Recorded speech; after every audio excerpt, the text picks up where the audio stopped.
Roaches are everywhere. The kitchen faucet drains into the bathtub, and the bathroom ceiling appears on the verge of collapse. Yet this is the only housing the city has offered Jasmine Finley-Rodriguez to raise her 3-year-old son and prepare for the baby due in May.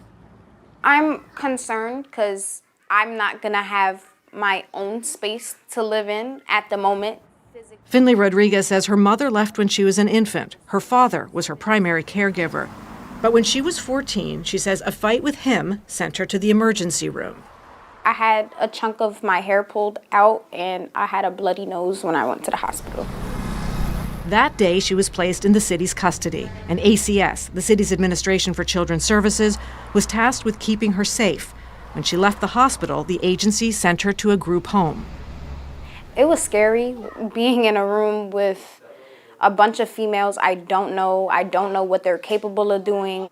I've gotten into fights, and I've gotten jumped when I first went into ACS. It was the beginning of her journey in foster care, which continues to this day. In the last 6 years, she's been in too many placements to count.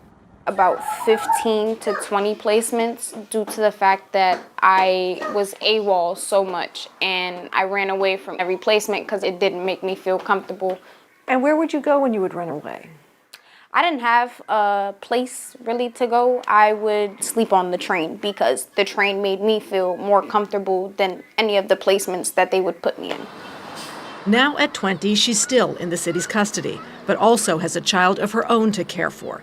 ACS, citing privacy laws, would not address the specifics of her case, but did tell us that currently 75 young women in foster care also have their own children.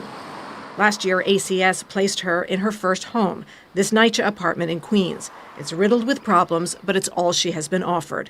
In a statement, NYC told us that the apartment had been fully renovated when Finley-Rodriguez moved in, and that it has been responsive to this resident's concerns and will be working closely with ACS regarding any necessary coordination on this case. NYC staff continue to address the resident's repair requests, and pest management staff will be following up on previous treatments. No, rescue me? Yes. I'm gonna rescue you. Finley-Rodriguez says it was King who rescued her the day he was born. He made me want to change my ways. I'm sorry. No, tell me. Tell me how.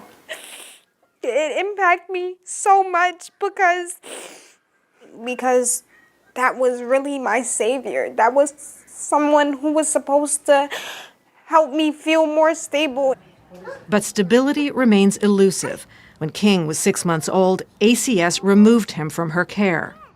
I was still breastfeeding, and I was still supposed to get to hold my son. I was still supposed to get the leisure to at least see my son's first steps. Those are things that a mother would want, but I wasn't able to get that because ACS took him out of my life.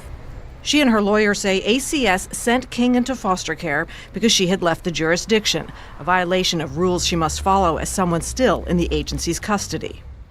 My son was never hurt. My son was never left alone. My son was always cared for.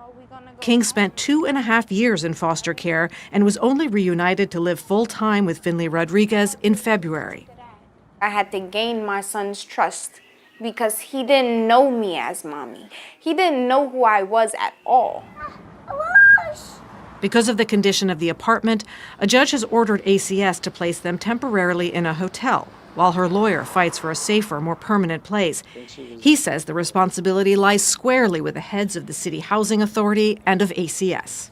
The agency had an obligation to be on the phone to NYC. It's another city agency.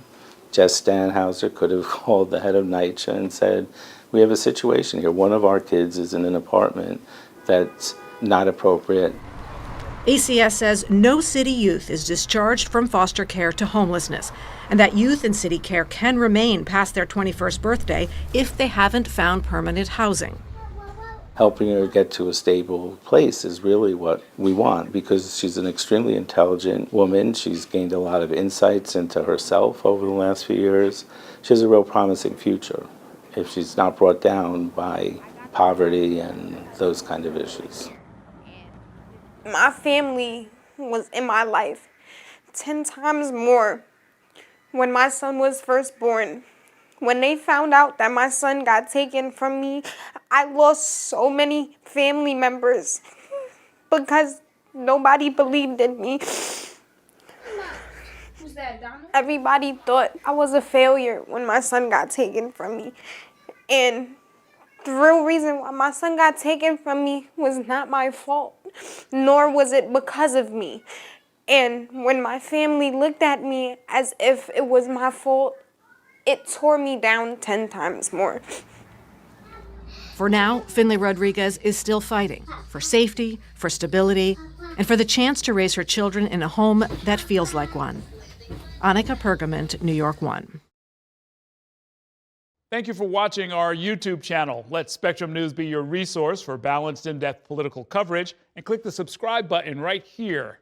You can also download our app or watch us on TV to learn more about the candidates, where they stand on the issues, and more. We'll see you then.